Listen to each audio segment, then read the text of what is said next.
Hello, guys. In this episode, I will be concluding the events of the Austrian Civil War. So let me just break down the factions again for you guys.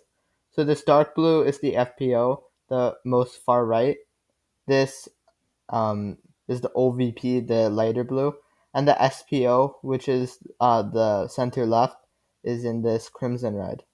So let's get started. And by the way, these are Czech separatists, these are Slovene separatists, and these are Italian ones. So let's just We'll temporarily change the colors of some countries to show the support. So let me. Okay. So for the Czech separatists, obviously we have the Czech Republic, and we also see Slovakia. For the light blue, let me.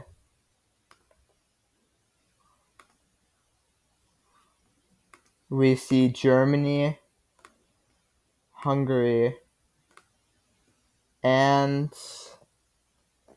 Italy. Although Italy is a bit more complicated since they also want these separatists to join with Italy, so they more so support these guys, but they favor the OVP, so the center right. And Slovenia obviously supports the Slovenes. Some of these other guys in the Balkans might also support these Slovene separatists, but Slovenia is the only significant one. So let's get the war started. So obviously the weakest faction is the the SPO, the center right. And although it kind of doesn't look like it, the strongest is the dark blue, since they won the most in the last election, and um, the opposition, they didn't get into government because of the opposition, which is these other two, but that means that these other two split support. So let's get right into this.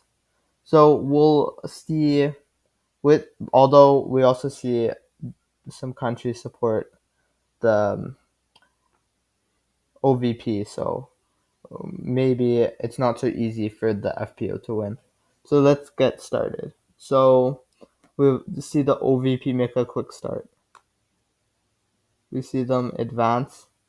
They take this little exclave from the SPO, and most importantly, they try to take Vienna.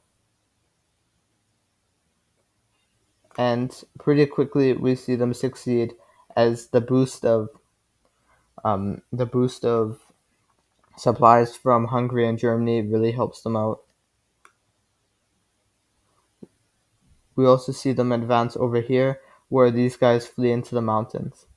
However, for now, that'll be it. And then we also see some advances made by the FPO, which include advancing over here near Carinthia and Styria.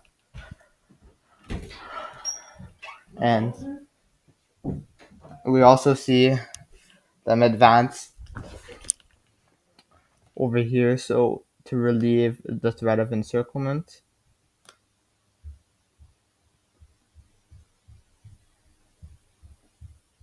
And a bit over here, with most notably them seizing this land. And with this land seized, it'll be a lot harder for Hungarian supplies to get in. So the main supporter will probably be Germany, although some fighting still goes on along the border since they flee in and out of Hungary.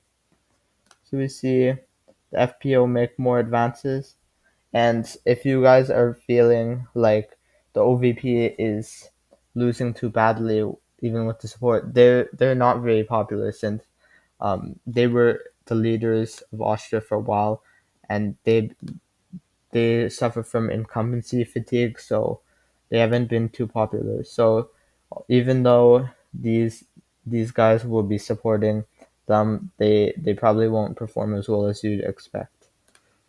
So yeah, the FPO they seize over here, and I gotta be honest, over here, this land, it's not as important as this like ball of Austria. So they probably stop after that. I think by now they've seized Salzburg. So with that major victory, they can just hold the line. And for these guys over there, yeah, those guys will probably just have to hold out in the mountains. As for Italy, Italy and these separatists probably declare a ceasefire with the OVP so that they don't have to fight multiple fronts. The Czechs also probably do the same. And the Slovenes, well, they only border the FPO, but the FPO has much more pressing things to deal with, so they both, I guess, have a consensus not to attack each other. So as the war continues, it continues going bad. So even though the capital was seized by the OVP, we see advances made by the FPO into northern Austria until it looks pretty bad for them. We see them cut in two, but most of them probably flee over here. We do see a counteroffensive, but it's more so a counteroffensive so that these troops can flee into Germany. So with a last-ditch counteroffensive, we would see this pocket falling. We also see the FPOs having a ceasefire with these Czech separatists, and then it's looking pretty bad. As these nuns fall, we see basically them consolidate control over Austria, and then we just see them roll over this part.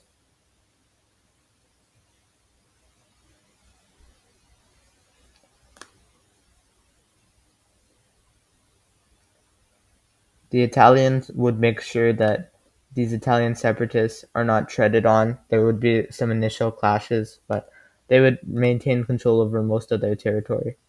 So yeah, this ends the Austrian Civil War. The FPO have won. Herbert Kickl is now the leader of Austria. So yeah, that does the second Civil War of the series, and pretty funnily enough, it's Hungary who had the first, and they're right next door. And also, they have a lot of historical ties through like Austria-Hungary. So yeah, I hope you guys enjoyed this video. For the Civil Wars, I normally make videos to conclude them, but they don't normally do as well. So if you watch this, I really appreciate it. And please consider liking and subscribing, and I'll see you next time. And also, consider watching the short series, or else you won't understand the context and the amazing sequence of events.